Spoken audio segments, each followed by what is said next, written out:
Good morning. Ngasi Labor Popa Numit ki card ki message yung minarase ado Labor Popa Numit ahambada number ko number se 69 lere aduga kalada na angang machu gumba use to BBI ko leopo gi oina aduga amana akogi sum chak thongbada kai da habde red color gi pot ama heta ko red color gi injang leina ko hadi gajar gumba so hairase aduga icham chamna hadi kamensin ba hairasina ko red color oidra ado kitang mache na makema dumaina happy be ai ko adugi potuma ado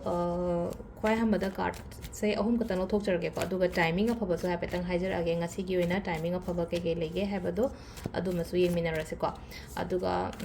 hayeng se purnima oibanina hadi purnima gi tawba yaba ritual manifestation gi kaloina mak tawbiyo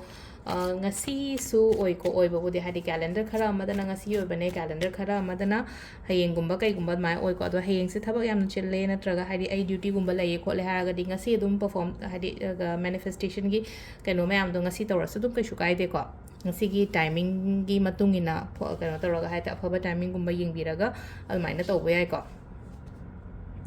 ado sida card ahum katano thok chare ko card number 1 ne card number 2 ne aduga card number 3 ko card number 1 card number 2 card number 3 ko ahamba ani shuba ahum suba ahamba khanba nga yenga se ko ahamba gi oina ngasi gi kari energies la ke haba do ko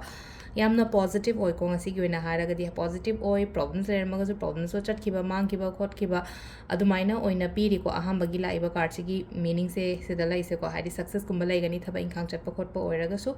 mai pak pa khot pa adumaina piri ko ani shuba sina ko thabak se multiple opportunities multiple thabak natraga hadi thau yamba yai ko ngasi gi oina hairaga di ko adong sagi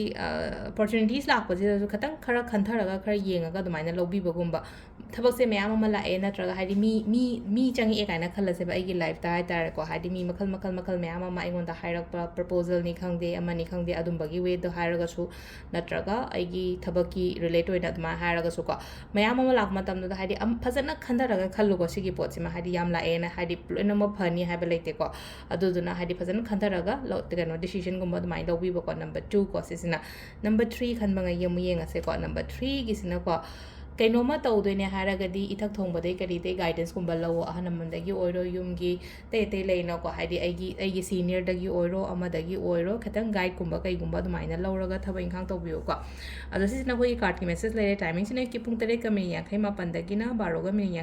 min yankhai bawum lere ko adagi ani ga min kun taruk te na mari ga min ahum bawum lere adagi tarit ga min ahum dagi na 9 ga min kun taruk bawum lere duga 8 ga min ni phuma pandaina pung amaga min yankhai 9 bawum lere ko sisina khoi gi ngasi gi oina afaba timing ko